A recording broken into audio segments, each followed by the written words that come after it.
The stadium went completely silent.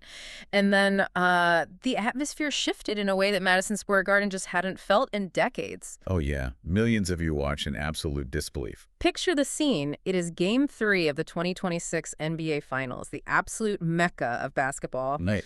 The national anthem is echoing through the rafters. Avery Wilson is singing the Star-Spangled Banner. The Jumbotron is showing the players, the crowd, and then, it flashes to the VIP suite. And the arena, which had just been booming with these chants of USA, suddenly erupts into a deafening cascade of boos. A completely surreal moment. The camera pans to a sitting U.S. president giving a military salute. And the jeers, they only stop when the screen shifts back to the American flag. It was so tense. In one unforgettable moment, the entire trajectory and energy of the NBA Finals completely transformed. Welcome to HAUP Sports. Join Jordan and Jamie as we uncover the biggest stories in sports, from legendary performances and shocking controversies to locker room drama, trades, rivalries, and the moments that redefine the game. We dive deep into the stories behind the athletes, teams, and headlines shaping the sports world. So for today's deep dive, we are unpacking the absolute madness of the 2026 NBA Finals. Oh, this one has everything. Right. It is a collision of a 27-year basketball ghost story, a historic 13-game playoff win streak, and astronomical ticket prices that honestly rival a down payment on a house. Yeah, plus an unprecedented presidential visit that basically turned the most famous arena in the world into a heavily guarded fortress. Exactly. And if you pull back and look at the sheer scale of this, the baseline narrative alone is staggering.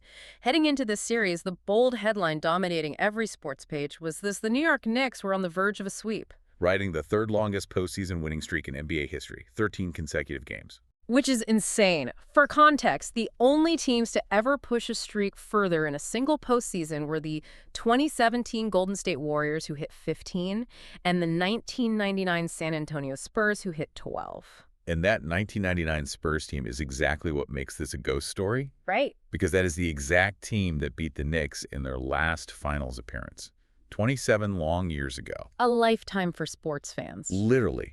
For nearly 3 decades, if you are a Knicks fan, you have endured front office dysfunction, agonizing rebuilds, and, well, only 5 playoff appearances between 2001 and 2022. But then the fundamental architecture of the team changes. They fire their defensive-minded coach, Tom Thibodeau, after a brutal 2025 conference finals loss. Yeah, that was a rough one. It really was. And they bring in Mike Brown. I want to unpack the mechanics of that change for a second, because it is not just a roster swap. It is a total paradigm shift. Oh, absolutely. Night and day. Under Thibodeau, the Knicks played this grueling, isolation-heavy system that just exhausted their starters by May. But Mike Brown comes in and installs a Sacramento-style motion offense, which completely changes the geometry of the court. Exactly. He pulls Karl-Anthony Towns out to the perimeter to act as a shooting hub. And that suddenly opens up these massive driving lanes for Jalen Brunson. See, I hear the tactical argument. I really do. But I actually look at this from a purely emotional standpoint. How so? Well, you can draw up all the motion offense you want, but the fuel driving this 53-win season is generational redemption. Think about the emotional weight resting on Jalen Brunson's shoulders right now. Oh, because of his dad. Exactly. Yeah. Back in that 99 finals, Jalen was a toddler. His father, Rick Brunson, was a player on that exact Knicks roster.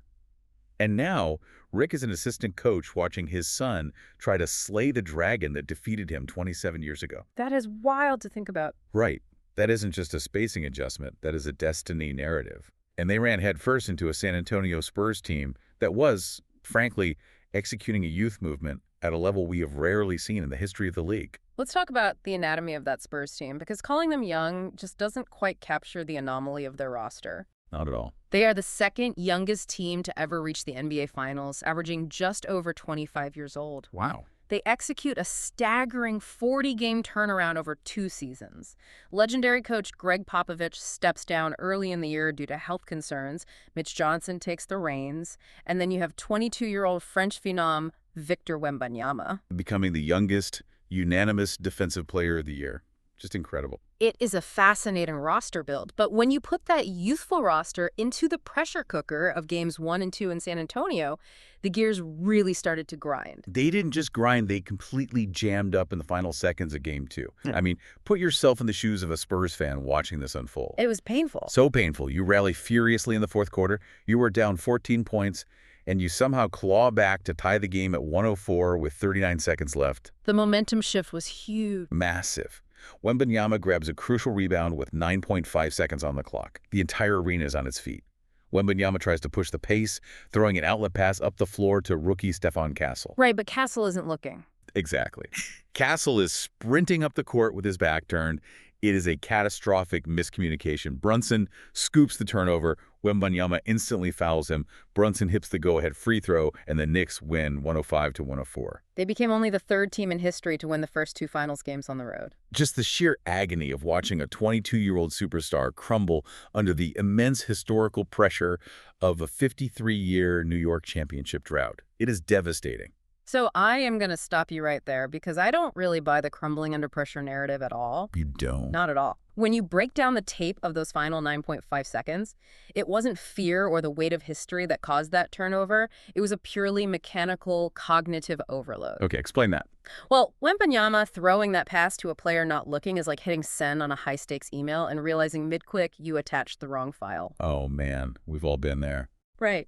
His brain is processing the clock, the trailing defender, and the fast break angle at 100 miles per hour.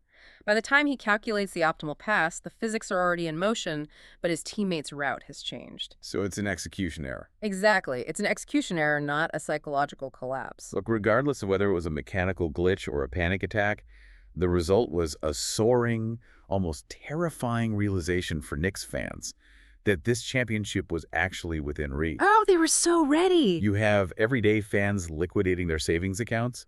The secondary market saw ticket prices surge over $6,000 just to get in the door for Game 3 at Madison Square Garden. $6,000. That is unbelievable. We are talking about a single basketball ticket costing more than a month's rent in Manhattan. And people were paying it. They were desperate to be inside that building to welcome their heroes home. But the Knicks' long-awaited homecoming was about to be hijacked by an arrival that turned Madison Square Garden into a heavily guarded fortress. And that's not even the craziest part. If you're loving these sports deep dives, make sure you're subscribed. We've got even bigger stories coming up. So the bold headline heading into Game 3 had absolutely nothing to do with pick-and-roll coverage. The news broke that Donald Trump, a lifelong Knicks fan, had been invited by team owner James Dolan and was attending the game. Right. He would become the first sitting U.S. president to ever attend an NBA Finals game. And to understand the impact of this, you really have to understand the logistics. When the President of the United States visits an arena located directly above Penn Station in the heart of Midtown Manhattan, the entire infrastructure of the city is disrupted. It's a nightmare. The NYPD and the Secret Service established a 5-mile security perimeter around Madison Square Garden. I want to focus on what that perimeter actually does to the concept of home court advantage. Oh, it completely changes it. Yeah, we talk about home court like it's a magical aura, but psychologically, home court advantage is simply the comfort of routine. It's waking up in your own bed, driving your normal route, parking in your normal spot, and going through your pregame rituals undisturbed. And a 5-mile perimeter ruins all of that. Exactly. When you drop a 5-mile security perimeter into Manhattan, that routine is annihilated. Imagine trying to focus on the biggest game of your life, but your team bus is rerouted, the streets are filled with barricades and bomb-sniffing dogs, and the arena feels less like a basketball court and more like a high-security United Nations summit. Fans were ordered to arrive 2 hours early. There were TSA-style magnetometers at every entrance. Strict no-bag policies were enforced. Which reminds me, if you look at the U.S. Open last year, we saw the exact same phenomenon when presidential security measures caused thousands of fans to miss the start of the Alcaraz-Sinner match. And the frustration for everyday New Yorkers was just visceral. Think about the iconic MSG outdoor watch party. Oh, that's such a staple. Right. For the entire 13-game win streak, that outdoor gathering had been the emotional heartbeat of the city. A chaotic, beautiful communal space for fans who couldn't afford a $6,000 ticket. But they had to cancel it. The NYPD had to cancel it because they couldn't secure the perimeter with the president inside the building. So they relocated it blocks away to Bryant Park. And, well, it devolved into an absolute mess. I heard fights reportedly broke out. Yeah, you had fans who dropped all that money on a ticket, trapped outside the garden in a massive security web, missing tip-off, arguing with heavily armed agents, and getting no clear answers on how to get to their seats. Knicks guard Jose Alvarado summed up the sheer exhaustion of the fan base perfectly. He just shrugged it off and told reporters, We're New Yorkers. We're going to find a way to watch a game. Which is such a New York response. But inside the arena, the attempt to project normalcy clashed hard with reality. It really did. NBA Commissioner Adam Silver spoke prior to the game, highlighting his hope that sports could emphasize what we have in common, not what pulls us apart. And he actually sat next to President Trump during the second quarter. But that sentiment did not exactly mirror the energy of the crowd during the pregame ceremonies. Not at all. During Avery Wilson's rendition of the national anthem, the crowd was united in chanting USA. But the second the Jumbotron showed the president giving a military salute, those chants completely fractured into incredibly loud, sustained boos. It was a jarring, visceral reaction. And to add to the chaos, the crowd was also heavily booing any mention of the Spurs. The political hostility and the athletic hostility just blended together into this thick, suffocating tension that hung over the court. We should definitely note, for the record, just impartially reporting the facts here, that President Trump had a very different read on the room. Oh, really? Yeah, speaking to reporters later, before boarding Air Force One, he stated that the crowd reaction was mostly cheers and described the fans as very enthusiastic. So you have the reality of the broadcast audio and the reality experienced inside the VIP suite, presenting two completely different narratives. Well, did this surreal, tense atmosphere completely throw the Knicks off their game? Later in the deep dive, we'll break down the moment fans still can't stop arguing about when the French phenom finally silenced the Garden. Because underneath all the metal detectors and the political spectacle, there was, still a championship on the line. Right, they still had to play basketball. The bold headline coming out of Game 3, the Spurs finally snap the Knicks' historic streak, and the president bows out of Game 4. We really need to analyze how the Spurs actually navigated that environment. Because a young team that supposedly crumbled in Game 2 walked into the most hostile, chaotic environment imaginable and showed absolute ice in their veins. They didn't just survive it. They executed a brilliant tactical adjustment. Let's look at Victor Wembanyama. Okay. After that mechanical error in Game 2, he steps onto the MSG floor and drops 32 points, 8 rebounds, and 6 assists. And in doing so, he joins Magic Johnson as the only other player in NBA history to post a 35-5 stat line in the finals at such a young age. That is incredible company to be in. It really is. But the numbers don't tell the story of how he did it. The Spurs recognized that the Knicks offense relied on Karl Anthony Towns stretching the floor. Right, the motion offense you mentioned earlier. Exactly. So instead of having Wembanyama chase Towns around the perimeter, which takes the Spurs' best shot blocker away from the rim, Mitch Johnson employed a complex pre-switching defense. Smart. They hid Wemby off the ball, allowing him to play free safety in the paint.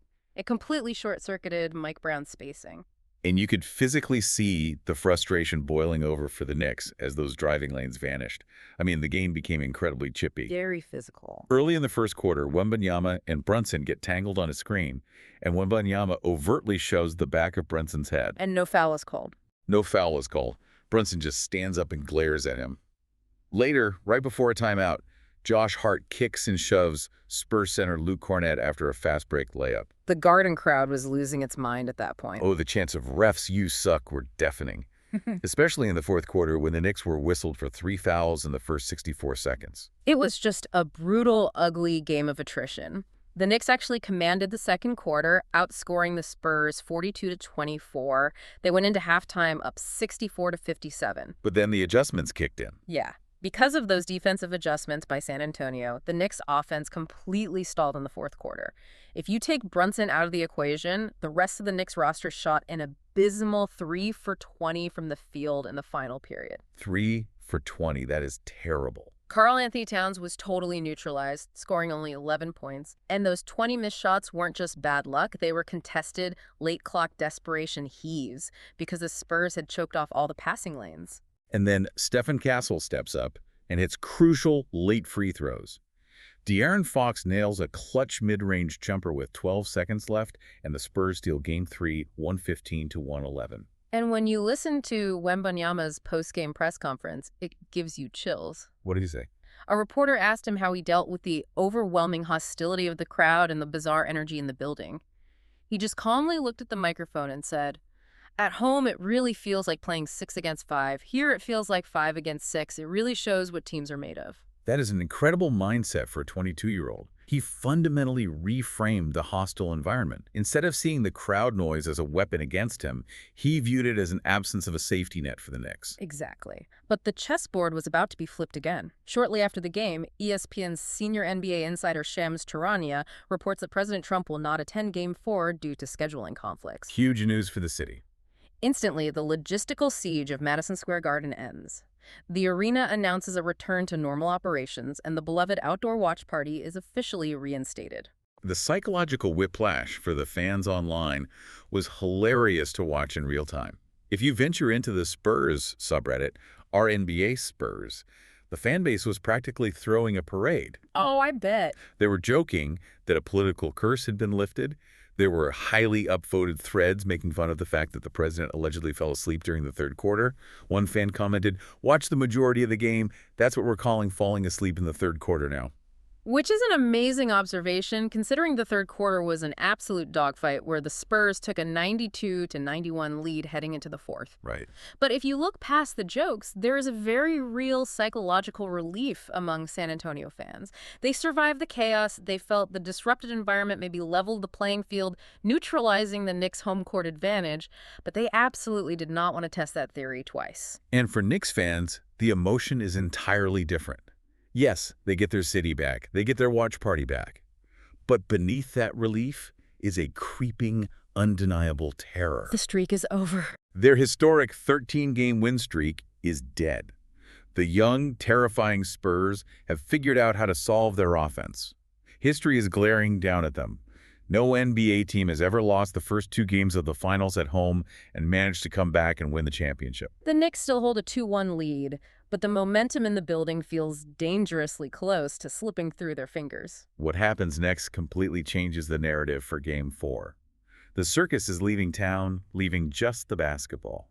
Stay tuned and hit subscribe so you don't miss the next chapter in the sports world. Which brings us to a fascinating final thought for you to mull over. We spend so much time analyzing shot charts, defensive schemes, and historic rivalries. Yeah, the X's and O's. Right. But when the spectacle of celebrity, high-stakes politics, and unprecedented security completely engulfs an arena, when fans are exhausted by metal detectors before they even reach their seats, and the energy in the building is fractured by protests and VIP distractions, does the traditional concept of home court advantage even exist anymore? It's a great question. Home court is built on the foundation of routine. When that routine is shattered, the ultimate deciding factor in who hoists the Larry O'Brien trophy might not be who runs the better motion offense, but simply which team possesses the cognitive endurance to ignore the noise. So true. You've been listening to HAUP Sports, where Jordan and Jamie uncover the stories shaping the world of sports. Thanks for tuning in, and don't forget to subscribe for more stories that keep the game alive.